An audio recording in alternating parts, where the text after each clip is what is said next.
Aujourd'hui fut une excellente journée pour Sarah Lynn. Pour Sarah Lynn. Sarah Lynn, c'est ma fille cadette. Je ne sais pas par quel miracle, par quelle foi, elle a réussi à faire en sorte qu'aujourd'hui, il n'y ait pas classe. Depuis dimanche, dans la matinée, elle pose la question de savoir est-ce que demain, l'école sera ouverte ou elle sera fermée? Que ne fut pas ma surprise de découvrir que aujourd'hui, il n'y avait pas classe pour elle. Donc, j'en déduis qu'elle a passé une bonne journée. J'aurais bien aimé aussi que pour moi, il n'y ait pas de travail aujourd'hui. Mais malheureusement, la pluie n'a pas eu raison du travail que j'avais à faire aujourd'hui. En tout cas, je suis heureux d'être avec vous en ce soir et je suis persuadé que depuis que nous avons commencé à explorer le sujet du discipulat, que ça nous a permis de prendre conscience de notre élection, de notre valeur. Vous savez que Ellen White dit en substance que la vocation la plus élevée que nous puissions avoir, c'est la vocation d'être appelé disciple de Jésus-Christ. Il y avait une période dans ma vie où mon idole, c'était Maradona, Platini, d'accord? Puisque, comme je vous ai dit, c'est hier, je crois, que j'étais un bon footballeur. Vous pouvez demander à France. Vous pouvez demander à France. Aujourd'hui, mon modèle, c'est Jésus-Christ. Amen. C'est Jésus-Christ, notre modèle. Et en tant que modèle, nous sommes appelés à suivre notre modèle, notre Seigneur Jésus-Christ. Ce soir, nous sommes appelés de grandir en tant que disciples. Demain, nous verrons vivre en tant que disciples. Et mercredi, nous parlerons comment faire des disciples. Juste avant que nous puissions poursuivre, permettez que je lise avec vous un texte qui se trouve dans Matthieu 28, verset 20, texte que vous connaissez, et c'est surtout la dernière partie de ce verset qui m'intéresse, Matthieu 28, verset 20. Il est dit, et voici, je suis avec vous tous les jours jusqu'à la fin du monde. On peut le reprendre ensemble, voulez-vous bien? La dernière partie de ce verset. Allons-y ensemble. Et voici, je suis avec vous tous les jours jusqu'à la fin du monde. Prions ensemble. Éternel notre Dieu, nous venons d'ouvrir les Saintes Écritures, ta parole. Nous comptons sur toi pour que tu puisses nous permettre d'explorer encore davantage le sujet du discipulat, sachant que c'est toi qui fais de nous tes disciples et nous t'en remercions d'ores et déjà. Parle-nous en ce soir au nom de Jésus pour ta gloire. Amen. Chers amis, la première chose que je vais vous dire en ce soir risque de vous étonner. La première chose que je vais vous dire en ce soir risque de vous étonner. Vous êtes conscient, tout comme moi, que grandir en tant que disciple n'est possible qu'avec Jésus. On est d'accord? C'est Jésus qui nous fait grandir. C'est Jésus qui nous fait grandir. On peut penser qu'en développant certaines disciplines spirituelles, que je peux grandir de moi-même. La vérité est la suivante, c'est que je ne peux grandir qu'à partir du moment où Jésus me fait grandir. Je vais reprendre ça encore. Il ne s'agit pas pour moi simplement d'étudier la parole de Dieu, de prier, mais c'est surtout de m'abandonner à Jésus. C'est à ce moment-là que je grandis. Je me rappelle toujours de cet instant où il y avait à l'église un groupe de prière. Un groupe de prière. Essentiellement de femmes. Et il y a une discorde. Il y a dans ce groupe de prière, on va dire une zizanie. On va dire qu'ils avaient des idées complètement différentes l'une de l'autre. Pourtant, il prie, du moins. On va dire il prie, puisqu'il y avait un homme. Il prie. Mais vous conviendrez avec moi, il prie. Mais si tu pries, normalement, si j'ai un différent avec France, par rapport au fait que je prie, le Seigneur me permettra de voir France et de me mettre d'accord avec lui. Son opinion. Vous êtes avec moi? Non? Ah, d'accord, très bien. C'est ça? D'accord. Vous conviendrez avec moi que certaines personnes prient, mais en réalité, elles ne prient pas. On va expliquer ça tout à l'heure. OK? Mais je vous ai une substance que les disciples vont grandir. La certitude de ce qui va croître spirituellement existe par le fait que Jésus a promis d'être avec nous tous les jours de notre vie. Donc, tous les jours de notre vie, nous allons croître. Mais attendez la fin du discours. Attendez la fin. Plus je crois avec Jésus-Christ, plus je découvre mes faiblesses.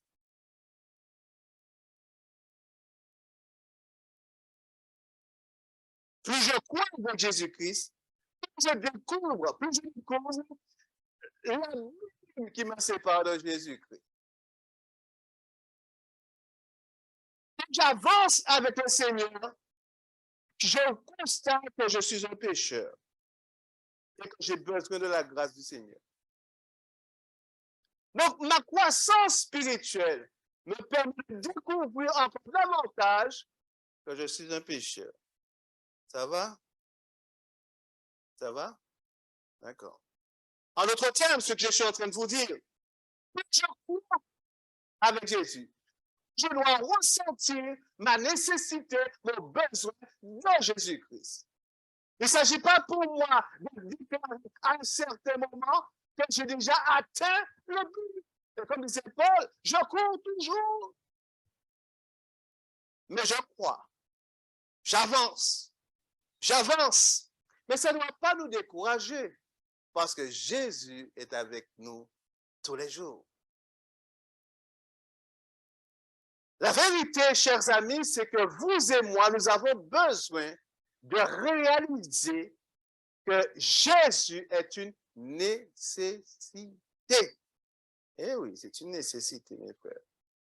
Ce n'est pas une option, ce n'est pas si je veux, ce n'est pas quand je veux, mais Jésus est une nécessité.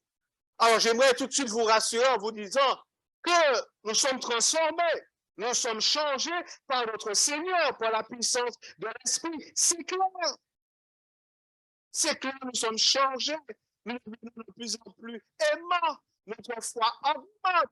Mais toutefois, quand ma foi augmente, je découvre que je n'ai pas encore atteint la mesure parfaite de la foi. Parce que dans ma vie chrétienne, il y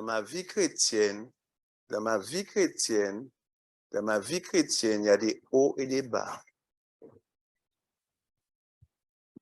C'est pas si je parle à des gens qui vivent cette expérience. Il y a des hauts et des bas.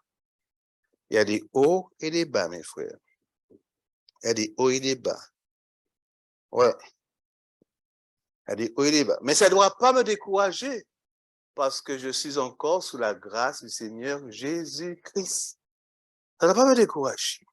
Il y a des hauts et des bas. Quand je suis en bas, eh bien, je me tourne encore vers Jésus.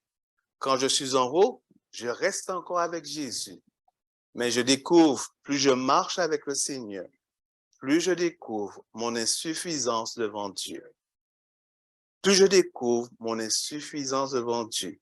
Et à aucun moment je vais parler de perfection. Et à aucun moment je vais juger mon frère. Amen. À aucun moment je vais juger mon frère. Je dirai à mon frère, ce que tu fais là est mal. Mais je continue à t'aimer, pas vrai? Ce que tu fais là n'est pas bien. Mais je continue à t'aimer. Parce que Dieu m'aime comme je suis. Donc, en d'autres termes, je grandis avec le Seigneur.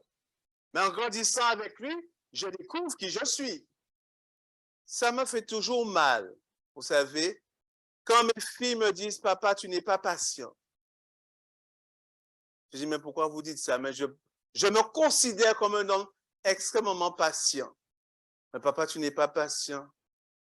Il n'y a qu'à voir comment toi, tu es à la maison avec nous. Tu es toujours pressé. Tu es toujours... Papa, tu n'es pas patient. Vous savez, en réalité, écoutez-moi attentivement.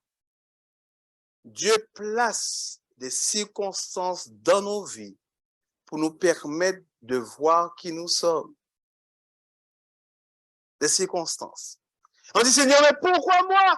Et alors, pourquoi pas toi? Tu n'es pas disciple alors? Tu n'es pas disciple? Tu ne dois pas grandir? Oui. Tu as besoin de grandir? J'ai besoin de grandir.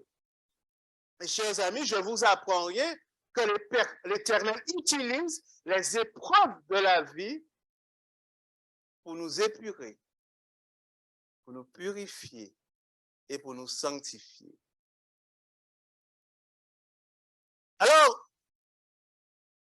quand je regarde ma vie, je ne connais pas la vôtre, mais je connais la mienne. Au moins, je connais la mienne. Quand je regarde ma vie, je me dis, merci Seigneur pour les épreuves. Messieurs. Heureusement, Paul a dit, c'est Paul qui l'a dit, que par les épreuves que j'ai de la part du Seigneur, ça me procure de la joie parce que je souffre avec Jésus-Christ. Mais vous savez une réalité qui est flagrante, chers amis, c'est que vous et moi, nous avons besoin des épreuves pour grandir.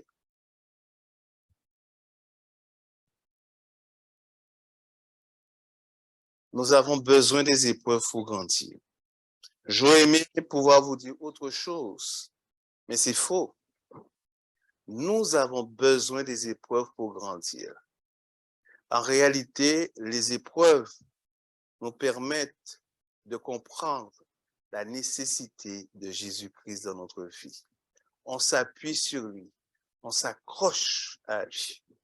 Je me rappellerai toujours de cet ancien qui est venu me voir un jour pour me dire, pasteur, je me suis trouvé dans une situation particulière. Je dis laquelle? Et il me dit, tu sais, il y avait quelqu'un pour lequel on devait prier qui était possédé des démons. J'ai jeûné, je priais pour me préparer pour cet instant. Bien, c'est très bien. Et lui me dit, mais la personne n'est pas venue. La personne n'est pas venue. Et après, il me dit, mais cette personne est venue l'autre jour. Mais parce que je n'étais pas prêt. Et moi de lui, attends, moi de lui répondre. Peut-être ce jour-là, tu étais prêt. Parce que tu n'allais pas compter sur ton jeûne et ta prière, mais tu allais compter sur Jésus-Christ. Écoutez attentivement ce que je vais vous dire maintenant. Écoutez attentivement. Ton jeûne n'est pas plus grand que Jésus. Ta prière n'est pas plus grande que Jésus-Christ. C'est Jésus qui libère. Ce n'est ni ta prière, ni ton jeûne. Jésus a dit effectivement, il faut prier, jeûner, mais pour que tu te places complètement entre ses mains, pour que tu t'abandonnes totalement à lui, pour que lui puisse agir et montrer sa puissance. Chers amis, ne pensons pas que nos prières vont adoucir notre Seigneur. Il est déjà doux et tendre. Il est déjà amour. Et certaines personnes ont oublié que la prière n'est pas une fin en soi. Vous avez des gens qui veulent prier, prier. C'est bien. Je vous encourage à prier. La prière n'est pas une fin en soi. La prière permet d'établir et de maintenir la relation avec Dieu. Ce qui est une fin en soi, c'est la relation avec Dieu. Ce qui est une fin en soi, c'est la relation avec Dieu. Pourquoi je prie? Pour être en relation avec Dieu. Pourquoi je prie? Pour que je puisse parler à Dieu et que Dieu puisse me parler aussi.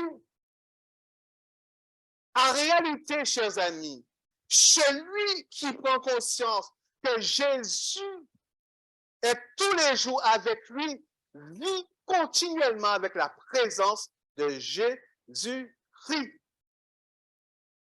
Alors, je me plais à dire que vivre avec la présence de Jésus me donne plus un esprit positif qu'un esprit négatif. Hein?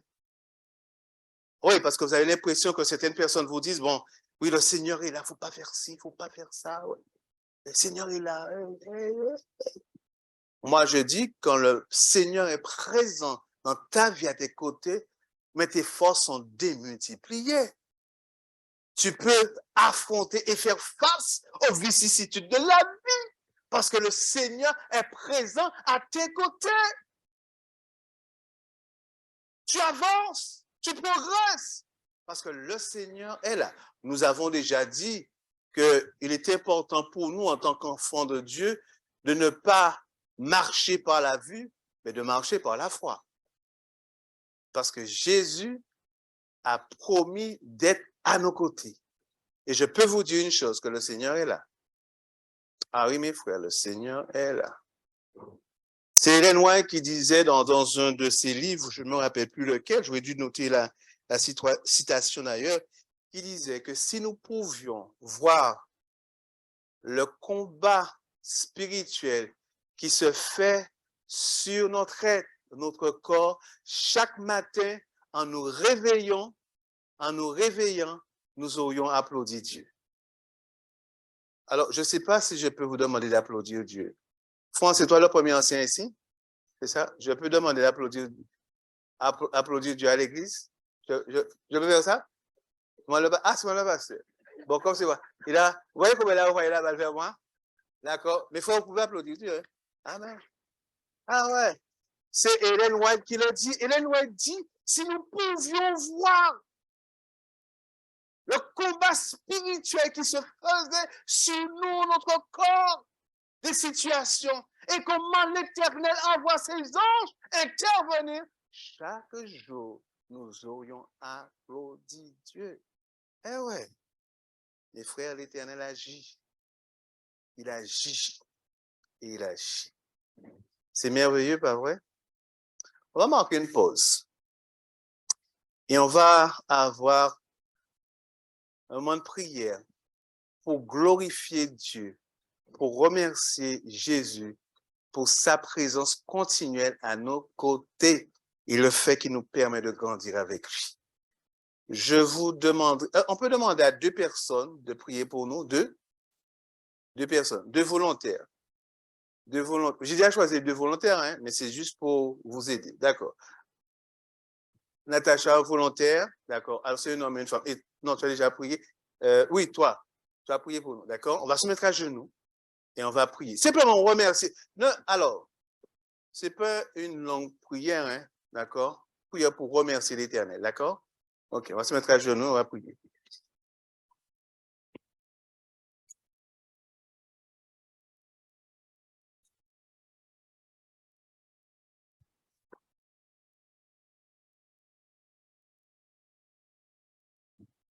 Natacha, tu commences. Merci. Seigneur, nous te... Allô? Ouais. Seigneur, nous te rendons gloire, nous te louons, nous te célébrons, nous exaltons ton saint nom éternel. Tu es un Père bon, compatissant, lent à la colère et tellement riche en bonté, en fidélité. Tu nous bénis, tu nous purifies, tu nous nourris, tu nous fais grandir. Et tes promesses, Seigneur, tu nous enseignes à nous les approprier chaque jour. Nous te disons merci. Nous voulons, Seigneur, t'exprimer notre reconnaissance. Nous voulons t'exprimer nos actions de grâce, Seigneur, car véritablement, tu nous fais du bien. Reçois, Seigneur, notre adoration, reçois nos louanges. Apprends-nous, Seigneur, à compter sur toi, à nous appuyer sur toi, à te faire confiance, afin de pouvoir véritablement grandir en toi, afin que tes projets pour nous puissent se réaliser pleinement et que nous puissions goûter ta bonté, goûter les délices de ta présence, Seigneur. Nous te demandons ces grâces au nom de Jésus. Amen. Amen. Seigneur, nos simples mots ne suffisent pas pour admirer, décrire ta grandeur. En ce soir, nous voulons particulièrement te remercier parce que nous sommes présents afin de recevoir ta bénédiction en ce soir. Tu as permis à ton serviteur aussi d'être présent afin de nous délivrer un message que nous devons retenir, analyser et surtout mettre en pratique. Mais ce soir, nous voyons, comme bien d'autres soirs, que nous ne pourrons pas et nous ne pouvons pas le faire seuls. Nous avons besoin de toi. Et c'est pour ça que nous voulons te remercier. Nous implorons, Seigneur, ton aide afin que tu puisses nous aider quotidiennement, Seigneur, à nous appuyer sur toi. Bénis chaque cœur de chaque personne présente en ce soir. Bénis les familles que nous représentons, pardon. Guéris les cœurs, console, accompagne. Et non que nous en soyons dignes, Seigneur, mais ce sont les grâces que nous te demandons ce soir au nom de Jésus et pour ta gloire. Amen. Amen.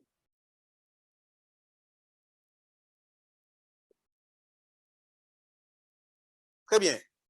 Donc, nous vivons avec la présence de Jésus. Et c'est une super bonne nouvelle pour nous parce que le Seigneur a promis de prendre soin de chaque de ses enfants. Maintenant, il nous faut entretenir la relation avec Dieu. De toute manière, lorsque vous aimez quelqu'un et vous êtes conscient que la personne vous aime, pour pouvoir faire en sorte que la relation puisse être une relation épanouie, il faut absolument entretenir la relation. Comment entretenir la relation avec Dieu, avec notre Seigneur Jésus-Christ, en tant que disciple? Déjà, il y a la parole de Dieu et il y a la prière et le service. La parole de Dieu, parce que la parole de Dieu a prééminence, écoutez-moi attentivement, la parole de Dieu a prééminence sur la prière et sur le service. La chose la plus importante, c'est la parole de Dieu. La Bible. Hello. Ce n'est pas une prière. Hello. Ce n'est pas un service. Bon, regardez comme si je dis quelque chose d'étrange. D'accord? Puisque c'est la parole de Dieu qui m'apprend à prier et c'est la parole de Dieu qui m'apprend à servir. Sinon, je vais prier n'importe comment et je vais servir n'importe comment. Donc, ce qui a prééminence, c'est la parole de Dieu. Ce que je veux chérir dans ma relation avec Dieu, c'est sa parole. Ce qu'il dit dans sa parole. Puisque dans sa parole, c'est bien Dieu qui parle. Hello? C'est bien Dieu qui parle dans sa parole. Certaines fois, nous pensons qu'en priant, Dieu va nous parler différemment de sa parole. Il va nous dire autre chose que sa parole. Non, chers amis. C'est la parole de Dieu qui a prééminence. La chose la plus importante, la chose la plus fondamentale, c'est la parole de Dieu. Et cette parole est faite chère à la personne de Jésus-Christ. En d'autres termes, si la parole n'était pas suffisante, Dieu nous a donné Jésus-Christ, la parole faite chère. C'est tout simplement, Jésus-Christ, c'est la parole en action. Jésus, c'est la parole en action. Et cette action est tout simplement déterminée par l'amour de Dieu. Et comme nous sommes dans un contexte de salut, par la grâce de Dieu. La prière ne va jamais avoir précédence sur la parole. La parole, premièrement. Comme dirait l'autre, la parole first. D'accord? Donc, ma relation avec Dieu sera basée sur la parole de Dieu, sur ce que Dieu a dit dans sa parole. Ce que Dieu dit dans sa parole, qu'il faut tous accepter. Tu es pécheur et tu as besoin de Jésus-Christ. Et que c'est Jésus qui sauve. Chers amis, ça aide. Ça aide parce que nous, en tant qu'êtres humains, nous avons développé cet esprit de tu fais une bonne chose, tu es récompensé. La parole de Dieu te dit non. Tu t'appuies sur la grâce de Dieu et tu es récompensé. Tu t'appuies sur la grâce de Dieu et tu reçois. Alors, j'utilise le terme récompensé qui n'est pas du tout approprié. C'est que tu t'appuies sur la grâce de Dieu et tu reçois de la part de Dieu. Tu t'appuies sur la grâce de Dieu et tu reçois de la part de Dieu. Mes chers amis, si c'est par grâce que je reçois, tout ce que j'ai, je ne le mérite pas. Pas vrai? Si c'est par grâce que je le reçois, tout ce que j'ai, je ne le mérite pas. J'ai aucune revendication à faire parce que c'est par grâce que je reçois. Certaines fois, on se dit oui, je mérite bien un petit quelque chose. Mais non. Tout ce que tu as fait, tout ce que je fais, toutes les bonnes œuvres que je pourrais me réclamer, c'est un vêtement souillé devant Dieu. Maintenant, souillé. Je suis reçu par Dieu par grâce. Point final. Et c'est une bonne nouvelle, pas vrai? Ah, c'est une bonne nouvelle. Mais si c'était par les œuvres, je suis en problème. Hein? Et pourtant, je peux présenter de bonnes œuvres dans l'Éternel. Voilà une bonne œuvre que je fais. Je prêche. Hein? Une bonne œuvre alors. Seigneur, je prêche en ton nom. Eh bien non, tout ce que tu as, c'est par grâce, mon cher. Tu ne peux rien revendiquer. Donc la parole de Dieu me confirme que en tant que pécheur, je ne peux compter que sur la grâce de l'Éternel. OK? Que je peux compter que sur la grâce de l'Éternel. C'est pour cela que ma relation avec Dieu est toujours basée sur la parole de Dieu. Et à aucun moment, je ne puis dire que Dieu ne va pas me recevoir. À aucun moment, je peux dire, de par ma situation, que Dieu ne me recevra pas, parce que la parole me dit, c'est par grâce que Dieu te reçoit. Un jour, j'ai péché. Ça va? Il arrive au pasteur de pécher, vous savez ça? Sauf le pasteur volant qui ne pêche pas, d'accord? Mais moi, je pêche, d'accord? Mais il est arrivé de pécher et j'ai été demander pardon à Dieu, d'accord? Mais il est arrivé de demander pardon à Dieu. Je demande pardon à Dieu, mais quand je me relève, je suis triste. Seigneur, attends. Et Dieu me dit, mais je t'ai pardonné, tu es triste? Mais sois dans la joie. La grâce de Dieu apporte de la joie dans le cœur des enfants de Dieu. Non? Nous sommes les êtres les plus heureux au monde. Les disciples sont les êtres les plus heureux au monde. Non? Messieurs. Oh, ouais. Hein? Ouais. Nous sommes les êtres les plus heureux au monde. La grâce de Dieu m'apporte la joie. Le disciple est heureux. Natacha, laisse-moi ton sourire. Le disciple est heureux. D'accord. Le disciple est heureux. Mais oui, mes frères, la relation que nous avons avec Dieu, c'est une relation de joie avec le Seigneur. Et oui, chers amis, lorsque les gens entrent dans notre salle ici, dans notre église, ils doivent se dire, why? Mais ces gens-là sont heureux parce que nous sommes les disciples de Jésus-Christ et la relation que nous avons avec le Seigneur est une relation de joie. Peu importe ce qui pourrait se passer dans notre vie. Je sais, il y a des moments difficiles, il y a des moments compliqués dans la vie. Mais cela n'empêche pas d'avoir la paix de Dieu en nous.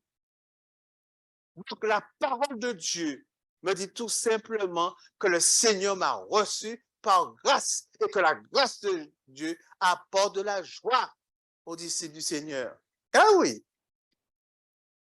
Maintenant, à partir de la parole de Dieu, que je vais approfondir, que je vais méditer, que je vais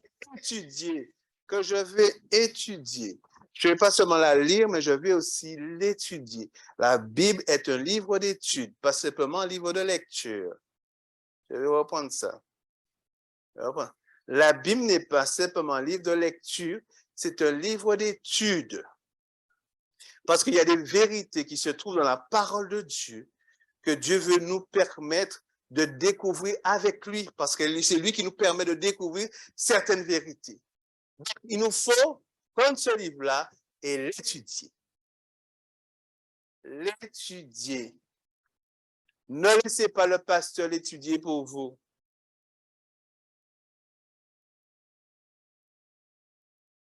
Le pasteur a fait des études de théologie, oui, il n'y a pas de souci. Il va vous donner des outils, mais allez étudier cette parole. Parce que le Saint-Esprit est là pour nous permettre de grandir dans la parole de Dieu aussi. D'accord? Donc, on va parler de la parole de Dieu. Maintenant, après avoir parlé de la parole, on peut parler de la prière. Maintenant, on peut parler de la prière. Bien.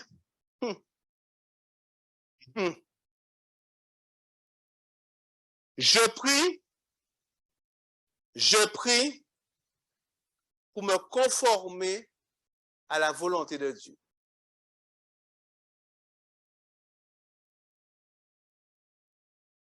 Je prie pour me conformer à la volonté de Dieu. Le Christ est clair, hein? Votre Père céleste sait ce dont vous avez besoin. Nous n'apprenons rien de Dieu sur notre situation, notre condition. Mais nous prions pour que nous puissions être en phase avec la volonté de Dieu. Donc, la prière, ce n'est pas tant ce que je veux, mais c'est surtout ce que Dieu veut. Je vais reprendre cela. La prière, ce n'est pas tant ce que je veux, mais c'est ce que Dieu veut. Père, si tu pouvais donner cette coupe de moi, mais non pas ma volonté, mais la tienne. C'est ça la prière. Ce n'est pas ce que je veux, mais c'est ce que Dieu veut. Quelqu'un peut lire Ésaïe 55, verset 8 pour moi? Ésaïe 55, verset 8 pour moi. Pour que nous puissions réaliser ce que nous sommes en train de dire. Ésaïe 55, verset 8. Quelqu'un peut lire pour moi? Rapidement, Ésaïe 55, verset 8. Un volontaire? Vas-y. Ésaïe 55, verset 8.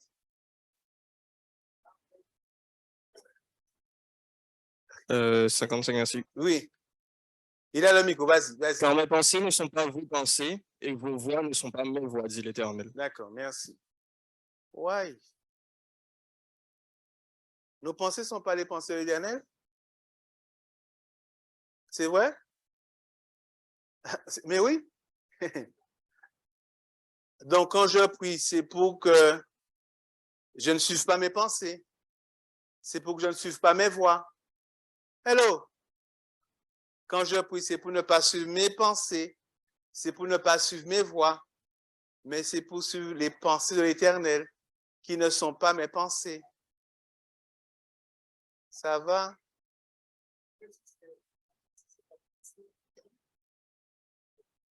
D'accord. Et quand tu nous dis ta pensée n'est pas bonne, d'accord. Écoutez ce que je vais vous dire. Écoutez bien ce que je vais vous dire.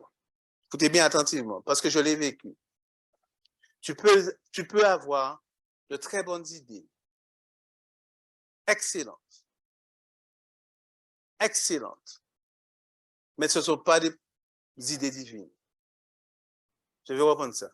Tu peux avoir de bonnes idées, excellentes. Tu as une certaine fertilité dans tes idées et dans tes pensées. C'est une bonne idée, superbe idée. Mais ce n'est pas une idée qui vient de Dieu. C'est une idée qui vient de toi. Parce que nous pensons certaines fois que ces idées, alors, elles ne sont pas intrinsèquement mal, mais ce n'est pas l'idée de Dieu. C'est une idée. Comment? Dans ta relation avec Dieu. Tu sais la différence dans ta relation avec Dieu. Je vous le dis parce que je l'ai vécu. Je vous donne l'exemple très simple. Je devais aller visiter des membres d'église. C'est une bonne idée d'aller visiter les membres d'église? D'accord, très bien. J'ai été visiter membres A et B, mais c'était mon idée.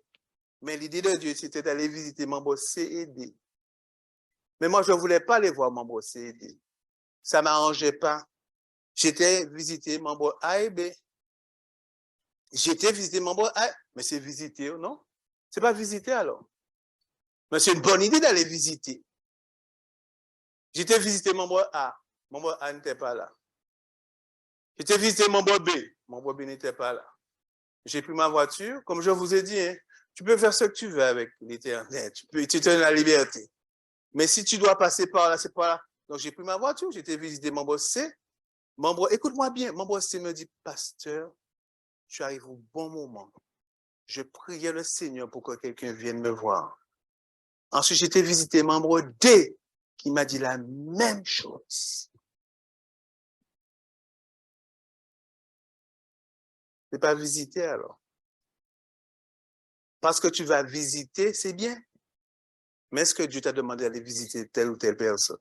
Ce que Dieu veut, c'est que nous puissions nous humilier devant lui, nous abandonner entre ses mains. C'est ce que Dieu veut.